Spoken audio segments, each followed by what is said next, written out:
Hello, मेरा नाम चंद्रहास है। स्टडी स्मार्ट में आपका स्वागत है। दोस्तों, इस वीडियो में हम देखेंगे इनपुट आउटपुट से जो नए पैटर्न पे आपके क्वेश्चंस पूछे जा रहे हैं उनको कैसे आपको सॉल्व करना है। देखिए, आपको इनपुट आउटपुट के क्वेश्चंस मैंने पहले भी दिए हुए हैं, तो यहाँ पे खास क्या होगा कि जो नए पैटर्न के आजकल क्वेश्चंस आ रहे हैं या फिर इस तरह के पैटर्न के जो क्वेश्चन होंगे जो आगे आने वाले एग्जाम से उसमें पूछे जाएंगे, तो पुराने पैटर्न तो अब फॉलो होते भी हैं नहीं भी, लेकिन न्यू पैटर्न में क्या प्रॉब्लम होती है कि आपको जो क्वेश्चन दिया रहता है वही आपको समझ में नहीं आ पाता है कि वहाँ पे कन्वर्जन क्या हो रहा है, स्टेप 1 से स्टेप 2 में क्या हुआ है, फिर 3 में क्या हुआ है, क्योंकि हर स्टेप पे यहाँ पे कहानी बदल जाती है। तो आपको ये न्यू पैटर्न सीखना होगा अगर आप इनपुट आउटपुट के क्वेश्चन करना चाहते हैं। तो मुश्किल नहीं है, बस समझना होगा। आपको समझ जाएंगे एक बार तो आप सारे क्वेश्चंस को कर लेंगे और मुझे नहीं लगता है कि बहुत ज़्यादा प्रॉब्लम इसमें होगी। आप अगर एक बार देख लेते हैं इस तरह के क्वेश्चंस को तो यहाँ पे मैं आपको समझाने का प्रयास करूँगा। आप भी अपनी तरफ से थोड़ा सा अटेंटिव रहिएगा ताकि आपको सही से समझ में आ पाए। तो चलिए देखते हैं। अब ये देखिए आपका क्वेश्चन है। अब यहाँ पे आपको इनपुट दिया गया है, ऊपर की चीज़ें मैंने नहीं लिखी हैं जो लिखी रहती हैं क्वेश्चन में। ये आपको इनपुट दिया गया है तो इसको आपको देखना होगा। देखिए, इस तरह का अगर क्वेश्चन आएगा तो इसमें खासियत क्या है, देखिए इस क्वेश्चन में कि यहाँ पे जब भी आप देख रहे हैं जैसे 44, 38, 24 है, स्टेप 1 में देखिए क्या है 826154। अब यहाँ पे ऊपर ऐसा कुछ लिखा ही नहीं है तो कैसे ये हो गया। फिर इसके बाद आप देख रहे हैं तो 2 डिजिट में, फिर 1 डिजिट में, फिर 2 डिजिट में, तो ये सब कैसे हो रहा है ये आपको समझना होगा। जब तक आपको ये जो मशीन की कार्यविधि है ये नहीं समझ में आती है कि मशीन कैसे इसको कन्वर्ट कर रही है, तब तक आपको ये जो इनपुट आखिरी में दिया गया है कि ये आपको इनपुट दे देगा, इस पर आपको तरह तरह के क्वेश्चंस पूछे जाएंगे कि इसका तीसरा स्टेप क्या होगा, इसका लास्ट स्टेप क्या होगा, या कौन सा स्टेप नंबर होगा दे देगा, तो वो सब आप नहीं कर पाएंगे। ठीक है, तो सबसे पहले आपको ये समझना होगा कि ये क्या यहाँ पे बताने की कोशिश कर रहे हैं। तो देखिए यहाँ पे अब क्या होता है कि आपको जो नंबर यहाँ पे दिए जाते हैं उसी में कोई ना कोई ऑपरेशन परफॉर्म किया जाता है। कैसे, जैसे यहाँ पे अब आप देखिए क्या लिखा है 44, तो यहाँ पे क्या लिखा है पहले की जगह 8, तो यहाँ पे कुछ भी असेंडिंग या डिसेंडिंग ऑर्डर में तो लगाया नहीं गया है, मतलब ये 44 को ही 8 बना दिया है इसने। कैसे, दोनों डिजिट को जोड़ करके 4 और 4 कितना हो गया, 8 हो गया। ठीक यही काम यहाँ पे क्या किया गया, 8 और 3 कितना हो गया, 11। देखिएगा यहाँ पे जो यूनिट डिजिट का कॉन्सेप्ट है वो लग रहा है। ठीक है, मतलब क्या कि जैसे 8 और 3 है तो 8 और 3 को जोड़ेंगे तो कितना आएगा, 11। फिर 2 डिजिट में नहीं आना चाहिए, एक ही डिजिट में होना चाहिए, तो फिर से 1 + 1 को भी जोड़ दिया गया तो क्या आ गया, 2। ठीक है, 2 आ गया। इसी तरह 4 2 6, 5 और 5 कितना हो जाएगा, 10। तो 10 का मतलब क्या होगा, 1 और 0, तो 1 + 0 कितना आ जाएगा, 1। 6 और 1 कितना हो जाएगा, 7। 4 और 1 कितना हो जाएगा, 5। 8 5 13, 13 में क्या आएगा, 1 + 3, तो कितना आ गया, 4। तो ये पहला स्टेप है। ठीक है, तो इस तरह का जब क्वेश्चन आप करेंगे तो इसमें आप स्टेप वाइज लिखते रहिएगा यहाँ पे क्या हो रहा है। जैसे आप स्क्रीन में तो ऐसे देख नहीं पाएंगे, तो आप क्या करेंगे, कॉपी में लिखेंगे पहले स्टेप में क्या हो रहा है उसको आप लिख दीजिएगा। तो यहाँ पे जैसे यूनिट डिजिट वाला काम हो रहा है तो यहाँ पे मैं लिख दूंगा यूनिट डिजिट। ठीक है, ताकि मुझे समझ में आ जाएगा पहले स्टेप में मुझे यूनिट डिजिट में कन्वर्ट करना है। फिर दूसरे स्टेप पे आएंगे, दूसरा स्टेप क्या कर रहा है, ये 60 हो गया, ये 0 हो गया, ये 32, ये -3, 45, 21, 12। अब यहाँ पे एकदम जैसे हमारा नंबर सीरीज नहीं फॉलो होता है कि आपको यहाँ पे नेक्स्ट इनपुट कैसा मिल रहा है, वो आपको क्या अंदाजा लगाना पड़ता है कि 8 का 60 कैसे बन गया ये। ठीक है, तो 8 का 60 कैसे बनाएंगे आपको देखना होगा। तो अब यहाँ पे आपको मैं बता देता हूँ कैसे होगा कि 8 है और ये कितना है, 60 है। तो ये आपका कैसे बनाया है 60, तो आप देखिए अगर 8 का स्क्वायर कर दीजिए और उसमें से 4 घटा दीजिए तो कितना हो जाएगा, 60 ही बनेगा। 8 का स्क्वायर कितना होता है, तो 8 का स्क्वायर होगा 64, 64 में से 4 घटाएंगे कितना मिलेगा, 60। ओके, फिर नेक्स्ट स्टेप देखिए 2 का 0 कैसे बना है, तो यहाँ पे क्या हुआ है, 2 का स्क्वायर किए हैं, 4 घटा दिए हैं, तो 2 का स्क्वायर किया है और 4 घटा दिया है, तो 2 का स्क्वायर 4 और 4 में से 4 गया 0। मतलब क्या है कि हर एक नंबर का स्क्वायर हो रहा है और उसमें से 4 घटाया जा रहा है। 6 छंग 36, 36 में से 4 घटाया क्या आया, 32। मतलब टोटली आपको ये देखना है कि क्या यहाँ पे फॉर्मूला लग रहा है या क्या पैटर्न यहाँ पे फॉलो हो रहा है। मतलब दूसरे स्टेप में क्या हो रहा है, तो इसको मैं ऐसे लिख दूंगा क्या कि x² माइनस में 4 हो रहा है। ठीक है, मतलब नंबर को मैंने x मान लिया, इसका स्क्वायर करके -4 करना है दूसरे स्टेप में। फिर तीसरा स्टेप कैसे हो रहा है देखिए, तो तीसरे स्टेप में देखिए 60 को 6 बना दिया, 0 का 0, 3 का 5। तो फिर से आप इतना तो आप समझ गए होंगे, एक बार यूनिट डिजिट लगाए होंगे तो एक डिजिट में ही आ रहा है। मतलब क्या हो रहा है यहाँ पे देखिए, तो यहाँ पे आप देखिए फिर से जोड़ दिया जा रहा है डिजिट्स को। 6 + 0 कितना हो जाएगा, 6, 0 और 0 तो 0 ही है। 3 और 2 कितना गया, 5, 3 -3 का -3, 5 और 4 9, 2 1 3 और 1 और 2 3। ठीक है, मतलब तीसरे स्टेप में भी मेरा क्या हो रहा है, फॉलो। तीसरे स्टेप में भी यूनिट डिजिट ही फॉलो हो रहा है। फिर मैं आ जाता हूँ फोर्थ स्टेप स्टेप पे क्या हो रहा है, फिर क्या है 6 का 7 बना, 0 का 4 बना, 5 का 14 बना, मतलब यूनिट डिजिट वाला फॉलो तो नहीं हो रहा है। तो 6 को 7 कैसे बना सकते हैं ये आपको देखना होगा, और 0 को 4 कैसे बना सकते हैं देखना होगा, 5 को 14 कैसे बना सकते हैं देखिए। तो अगर यहाँ पे आप देखिए 6 को 7 बनाया मतलब 1 जुड़ गया है, यहाँ पे 0 को 4 बनाया यहाँ पे 4 जुड़ गया है, 5 को 4 बनाया कितना जुड़ गया है, 9 जुड़ गया है। तो मतलब देखिए यहाँ पे 1 हुआ है, और यहाँ पे 0 का 4 बना है 4 जुड़ा है, यहाँ पे 5 का 14 बना 9 जुड़ा है। देखिए तो आपको दिख गया होगा कि 1 का स्क्वायर है, ये 2 का स्क्वायर है, ये 3 का स्क्वायर है। तो यहाँ पे नेक्स्ट क्या होगा 4 का स्क्वायर, तो 4 का स्क्वायर 16, 16 में से 3 चला जाएगा, क्या आ जाएगा 13। ठीक है, मतलब क्या कर रहे हैं कि इसमें सबके स्क्वायर्स को जोड़ते जा रहे हैं बस, और कुछ नहीं कर रहे हैं। ओके, तो इसका मतलब क्या है, जैसे यहाँ पे एक्स स्क्वायर -4 कर रहे थे, यहाँ पे क्या है एक्स प्लस में यहाँ पे एन स्क्वायर कर रहे हैं। एन की वैल्यू क्या, एन की वैल्यू हम 1 से रख रहे हैं। ठीक है, समझ रहे हैं कि नहीं, मतलब कैसे 6 + 1 का स्क्वायर, तो 6 + 1 का स्क्वायर कितना गया 7, 0 है तो 0 + 2 का स्क्वायर मतलब कितना गया 4, नेक्स्ट क्या है 5, 5 + 3 का स्क्वायर कितना गया 14। तो देख रहे हैं हर एक स्टेप में आपको अलग अलग चीज़ें परफॉर्म करनी पड़ रही हैं, तो यहीं पे थोड़ा सा डिफिकल्टी होती है पहचानने में। हालांकि ये बहुत ज़्यादा कठिन काम नहीं है, एक बार आपको समझ लेना है कि अच्छा ऐसे लॉजिकल वे में भी हम कर सकते हैं, फिर आप अगली बार से कर लेंगे। इस पे एक मैं क्वेश्चन आपको कराऊंगा, इस पे मैं आपको 2-3 क्वेश्चन आपको दूंगा, मतलब अलग अलग पार्ट में दूंगा जिससे आपको क्लियर हो जाए। एक तो नंबर वाला हो गया, नेक्स्ट मैं आपको दूंगा जिसमें नंबर और अल्फ़ाबेट रहेंगे, एक और दूंगा जिसमें थोड़ा सा और कॉम्प्लेक्स होगा, सब करा दूंगा जिससे आपका कॉन्सेप्ट क्लियर रहे। 5वां स्टेप देखिए क्या हो रहा है, ये 15 हो रहा है, ये 12 हो रहा है, ये 22 हो रहा है, ये 21 हो रहा है, ये 42 हो रहा है, ये 47, ये 60।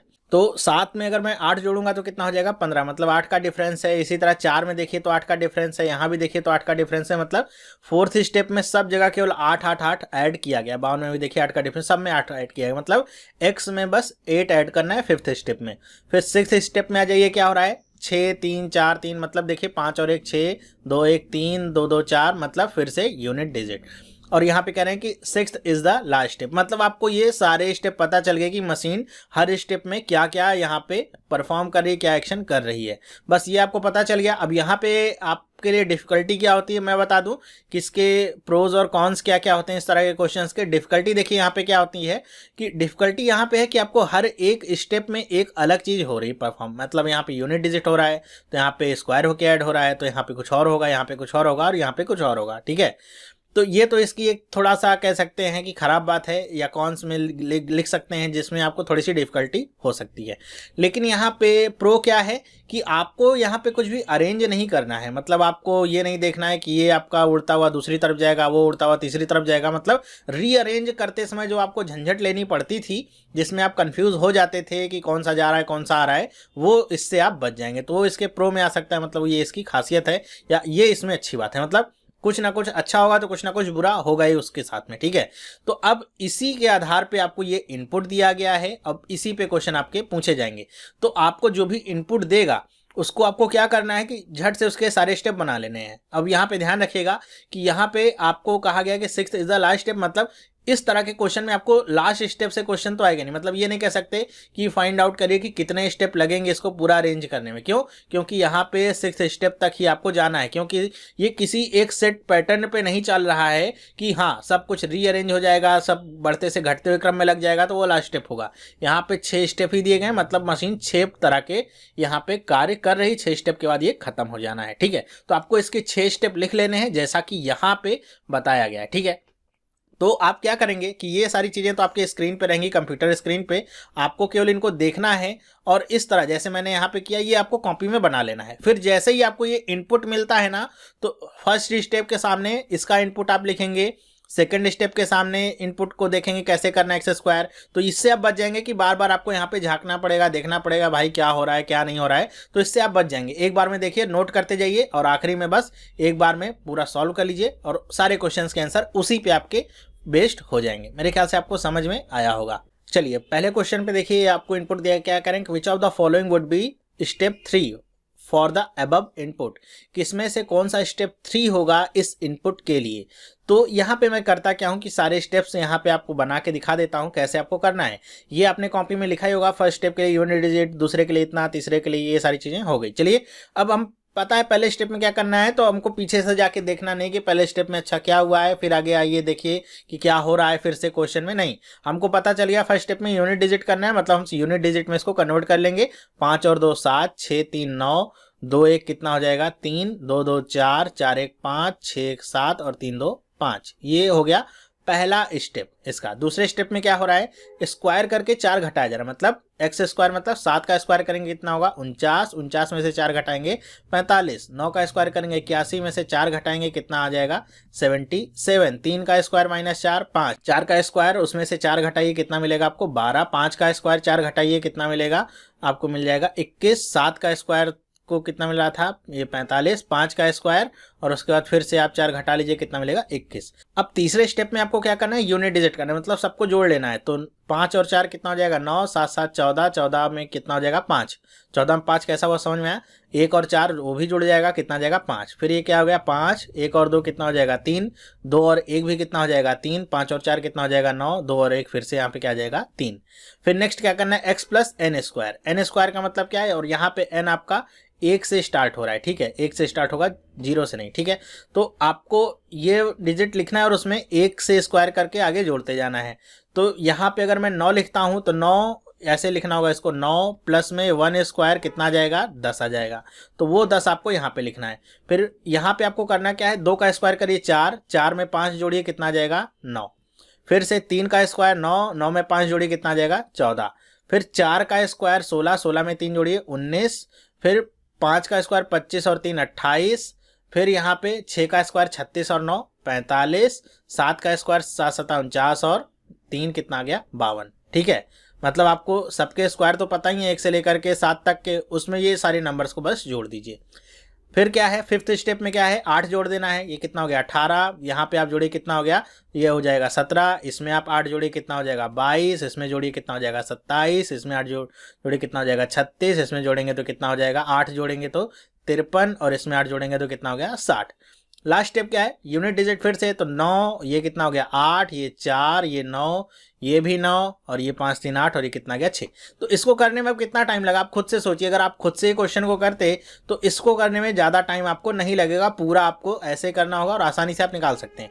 हालांकि यहाँ पे पूछा गया स्टेप 3 कौन सा होगा, तो ऑप्शन में देखिएगा कि ऑप्शन में ये वाला स्टेप जहाँ पे मिल जाएगा 9 5 5 3 पूरा आपको देखना होगा। इसमें आपको देखिएगा धोखेबाजी बहुत सारी होती है कि अगर आप केवल पहले के 2 डिजिट या आखिरी के 2 डिजिट से टिक करते हैं तब समझ जाइए क्यों, क्योंकि उसके बीच के वैल्यूज मिसिंग हो सकते हैं। तो एक बार क्रॉस चेक करके पूरा मिला लीजिएगा, हाँ ये तीसरा वाला मिल रहा है जहाँ पे, वही आपका आंसर होगा, ठीक है। बस इतना ही करना है और कुछ नहीं करना है, ओके। चलिए नेक्स्ट क्वेश्चन देखिए क्या है कि which of these number would be fifth from the right side in step 4। Step 4 में राइट साइड से 5वां नंबर कौन सा होगा ये आपको निकालना है। तो चलिए हम आ जाते हैं यहाँ पे जहाँ पे हमने सॉल्व किया है, क्योंकि सॉल्व तो एक ही जगह करेंगे आप, कॉपी में भी ऐसा तो होगा नहीं कि सबके लिए अलग अलग सॉल्व करेंगे। तो चौथा यहाँ पे स्टेप देखिए, इसमें राइट साइड से मुझे इधर से गिनना है 5वां नंबर, 1 2 3 4 और 5, ये कितना गया 14। तो जहां भी 14 लिखा होगा उसको आपको टिक करना होगा, बस इतना सा काम है। एक बार सॉल्व करिए बस, उसके बाद मेरे ख्याल से बाकी के ऑप्शंस को टिक करने में आपको 10 सेकंड लगेंगे। अगर 5 क्वेश्चन हैं तो आसानी से हो जाएंगे। फिर देखिए क्या है, the following stands for which step of the rearrangement, कि ये वाला रीअरेंजमेंट में कौन सा स्टेप है।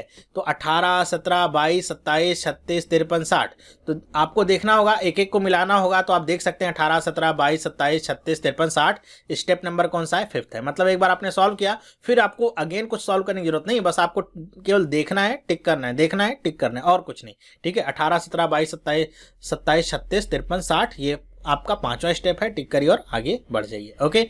ऐसे ही पूछ सकते हैं यहाँ पे कि इसमें से लास्ट स्टेप कौन सा होगा, तो लास्ट स्टेप ये वाला होगा तो इसको लिख दीजिएगा। या फिर आपसे और तरीके से क्वेश्चन पूछे जा सकते हैं, लेकिन सारे क्वेश्चन बेस्ड किस पे होंगे, ये जो आपने अरेंजमेंट किया है इसी पे और कहीं नहीं। ये आपने कर लिया मतलब आपने 95% क्वेश्चन को कर लिया। 5% क्वेश्चन केवल आपको अपनी आंखें खोल करके सही टिक लगाने पे देखना होगा और कुछ नहीं है, ओके। तो देखिए इस तरह के क्वेश्चंस भी आप कर सकते हैं। हालांकि आप कह सकते हैं कि बहुत ज़्यादा आपके इजी तो नहीं है, लेकिन इतने ज़्यादा टफ भी नहीं है। बस एक क्या है कि यहाँ पे पैटर्न बदल जाता है। तो एक जो हमारी प्रवृत्ति होती है कि हाँ इनपुट आउटपुट में ऐसे ऐसे क्वेश्चंस आएंगे में इस तरह की चीज़ें पूछी जाएंगी, तो उससे अलग जब आता है तो हमको टफ लगने लगता है। लेकिन आपने इस बार देख लिया इसको, अब अगली बार से जब ट्राई करेंगे तो आप अपने आप से कर लेंगे, किसी से पूछने की जरूरत नहीं होगी और आसानी से आंसर भी आ जाएगा। तो अगर आप देखिए कुल मिला के, तो यहाँ पे आपको कितना कितना टाइम देना होगा इसको भी आप समझ लीजिए कि आपको ये जो पैटर्न है इसको आपको समझना होगा। इसको समझने में आप अपना कम से कम कुछ नहीं तो मेरे ख्याल से आप 30 सेकंड दीजिएगा। 30 सेकंड के अंदर तो आपको ये पैटर्न समझ में आ जाएगा, ठीक है। एक बार पैटर्न आपको समझ में आ गया कैसे क्या क्या हो रहा है, उसके बाद आप सब कुछ आसानी से कर पाएंगे। ओके, तो 30 सेकंड या 40 सेकंड इसको समझने में दीजिएगा, या फिर मैं 50 सेकंड भी कह लेता हूँ, कुछ लोगों को थोड़ा देर से समझ में आएगा। तो 50 सेकंड अगर आप इसको समझने में देते हैं, 30 सेकंड भी नहीं, उसके बाद जो इनपुट दिया जाता है उसको आपको बनाने में कितना टाइम लगेगा कि ये जो इनपुट दिया गया है इससे आपको ये जो यहाँ पे लाया गया है इसको लाने में कितना टाइम लगेगा। तो इसको लाने में मान लीजिए 50 सेकंड लग जाते हैं कि आपको एक एक चीज़ें देख के लिखनी होगी। और एग्जाम टाइम में ये आपको बहुत मैटर करना पड़ेगा क्योंकि आपको बहुत तेज हाथ यहाँ पे चलाना पड़ेगा। और नेक्स्ट अगर मैं बात करूँ कि क्वेश्चन को आंसर करने में कितना टाइम लगेगा, तो क्वेश्चन को आंसर करने में भी आपको 50 सेकंड लगने चाहिए, ठीक है। तो अगर देखा जाए तो टोटल 150 सेकंड में ये इस तरह के क्वेश्चंस आप आसानी से सॉल्व कर सकते हैं। इससे कम में भी सॉल्व कर सकते हैं, डिपेंड करता है आपकी स्पीड कितनी है। तो अगर 150 सेकंड को मैं कन्वर्ट करूं तो आपके कितने हो जाते हैं, ये आपका हो जाएगा लगभग 2 मिनट 30 सेकंड, ठीक है। मतलब 2.5 मिनट में आप क्वेश्चन को सॉल्व कर लेंगे। और कितने नंबर मिलेंगे, 5 नंबर आपको यहाँ से मिलते हैं और आसान होंगे। आसानी से आप मतलब एकदम फिक्स वाले नंबर मिल जाते हैं जिसमें आपको ये सोचना नहीं होगा पता नहीं सही किया कि नहीं सही किया, ठीक है। तो इस तरह के आपको 2.5 मिनट में 5 नंबर आसानी से मिल जाते हैं। कोई भी एक्स्ट्रा में ट्रिक लगाने की जरूरत नहीं है और कुछ नहीं, इजीली जैसे स्टेप बाय स्टेप करना है कर लेना है बस। यहाँ पे डिपेंड करेगा कि आप एक क्वेश्चन प्रैक्टिस करके जाएंगे फिर नहीं हो पाएगा भाई। कम से कम 10 क्वेश्चन इस तरह के ट्राई करिए, फिर देखिए कैसे नहीं आता है 2.5 मिनट में, सब आएगा, ठीक है। तो इतना आपको अपने ऊपर कॉन्फिडेंस रखना पड़ेगा, बस इतना आप समझ लीजिए। इस तरह के आप 2-4 क्वेश्चन सॉल्व कर लीजिए इस तरह के जैसे आते हैं नंबर वाले, तो आपको सारा आइडिया पता चल जाएगा कि किस किस तरह के यहाँ पे वेरिएशंस हो सकते हैं। मैं अपनी तरफ से भी कराऊंगा और आप अपने से भी अपने से सॉल्व करते रहिए, जिससे दोनों तरफ से हेल्प आपकी मिलती रहेगी और आपका जो प्रिपरेशन का लेवल है बहुत अच्छे लेवल पे पहुंच जाएगा, ठीक है। तो ये तो था हमारा पहला पार्ट जिसमें मैंने आपको इस तरह का एक क्वेश्चन कराया जो कि आपका बदले हुए फॉर्मेट पे आया हुआ था। तो मैंने अपनी तरफ से पूरी कोशिश की है। आपको ये वीडियो कैसा लगा मुझे आप कमेंट करके बताइएगा कि वीडियो पसंद आया कि नहीं। अगर वीडियो पसंद आए तो इसे लाइक करिए और अपने दोस्तों तक भी शेयर करिए। बहुत सारे लोगों को इसमें प्रॉब्लम होती है, बहुत उलझन होती है कि इनपुट कैसे आ रहा है ये समझने में प्रॉब्लम होती है। तो शेयर करिए जिससे और लोगों का भी भला हो सके। तो ये वीडियो देखने के लिए आपका बहुत बहुत धन्यवाद। अब हम मिलेंगे नेक्स्ट वीडियो में। तो अगर आपने चैनल को सब्सक्राइब नहीं किया है तो आज इस चैनल को सब्सक्राइब कर सकते हैं, जिससे इस तरह की वीडियोस आपको मिलती रहेंगी और आपकी प्रिपरेशन और अच्छी होती रहेगी। अब हम मिलेंगे नेक्स्ट वीडियो में, तब तक के लिए have a nice day and bye.